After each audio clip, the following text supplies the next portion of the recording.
جوی مبتدی پیام داده میگه میخوام ساز بخرم، میرم توی فروشگاه، نمیدونم ساز، مربیم ندارم، فقط یه ساز میخوام که خودم شروع کنم به تمرین کردن. ساز خوب چه سازیه؟ ساز از کی بخرم؟ چه مهری بخرم؟ چه لوگویی بخرم؟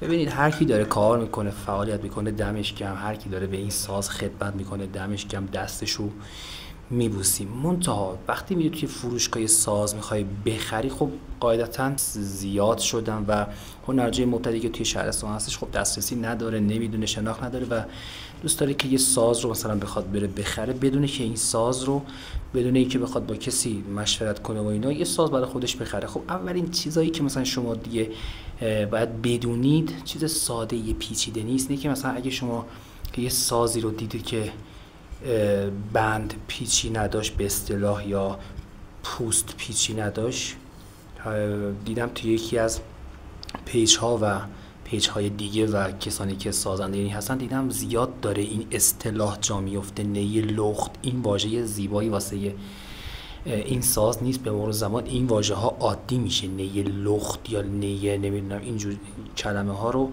به نظر من استفاده نکنید. نی ساده بدون پوست، من به کرات دیدم که میگن نی لخت.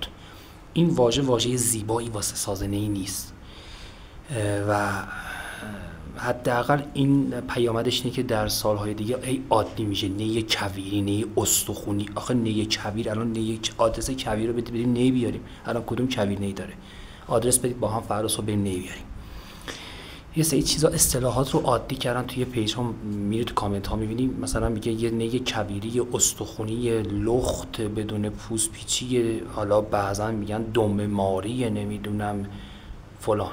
خب حالا کاری نداریم. وقتی میخواید یه نی رو تهیه بکنید دوستان، یه چند تا کار مثلا میشه به شما گفت که راحت تر بتونید ساز رو انتخاب بکنید و حداقل بدونید. یکی این که شما ساز رو که برداشتید نگاه بکنید، یه بار از بالا یه بار هم از پایین نگاه کنید، ببینید این بندا صاف شده یا نه، این نی رو صاف کرده تونسته یا یه جاهایش انحنا داره. دومین چیزش اینه که این جاها وقتی که میخواد صاف بشه احتمالاً این قسمت ها احتمالاً ترک ریز داره. اگر نیه بدون بند پیچی بود که خب میبینید این جاها ترکای ریز رو میشه دید و پیدا کرد و اگر داشت اون نی رو خب قاعدتا انتخاب نمی کنید دیگه.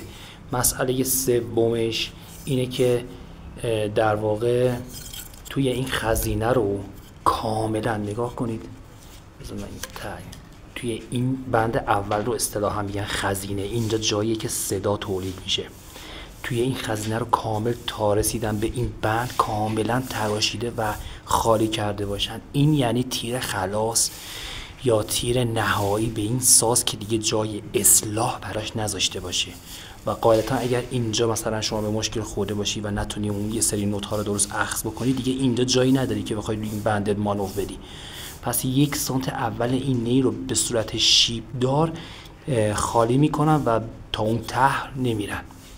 اینو نگاه کنید. مسئله بعدی که مهمه حتما بهش دقت بکنید، اولا که سوختگی هایی که روی این بندها هست داغ میشه، روی حرارت میگیرن و اگر دیدید سوختگی ها زیاده، خب احتمال داره که مثلا یه شاگرد ساخته باشه، یه مبتدی ساخته باشه و چه میدونم اون استاد حرفه‌ای مثلا عجله کرده باشه یا بی‌دقتی کرده باشه. این سوخته ها بعدن که روغن میزنید داستان میشه و احتمال داره که باز بشه.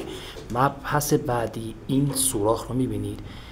اگر این سوراخی که داخلش خورده، مته‌ای که داخلش خورده، سوهانی که خورده رو دقت کنید، باید تقریبا با این سوراخ بالانس بشه. یعنی چی؟ یعنی باید تقریبا یکی بشه. اگه گشادتر بود این نی براتون نی خوبی نمیتونه باشه و حتما دقت کنید. مبحث بعدی، اگر بند پیچی داشت این نی اینقدر بند پیچی داشت یا بیشتر بود، بعضا توی این نی ها که تازه میاد توی بازار، بندهای بند پنجم که سوراخ خورده میشه میاد روی لبه های این احتمالی که زیر اینجا شکستگی بوده و بند پیچی رو آورده جلو و عقب کرده یا زیاد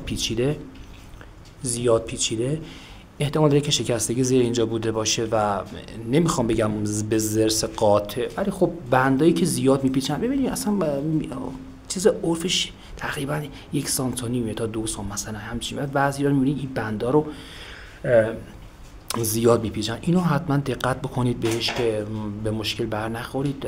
میگم هر کسی که داره کار میکنه به هر نحوی داره به این ساز خدمت میکنه دستشو میبوسیم، ولی خب یه سری میان میپرسن بالاخره این طرف اون طرف میشنویم که میخوام ساز بخریم نمیدونیم چیکار کنیم. خب دیگه بالاخره شما یه سری چیزا کلیتش خوب صاف شده باشه، این از اینجا تا اون آخرش که نگاه میکنی خوب صاف شده باشه، 2 وزنش هم سنگین باشه، 3 چروک نداشته باشه. این نیها رو بعضا میرن زودتر از موعدش میچینن.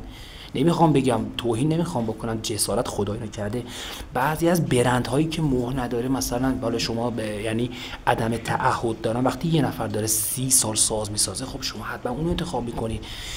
در واقع ایشون رفته 30 سال جوونیشو گذاشته، عمرشو گذاشته، کار کرده دیگه، میدونه نهی که چروکه رو نره برداره بره صافش کنه سوراخ کنه فردا تاپ برمیداره مثل شمشیر ذوالفقار کج میشه.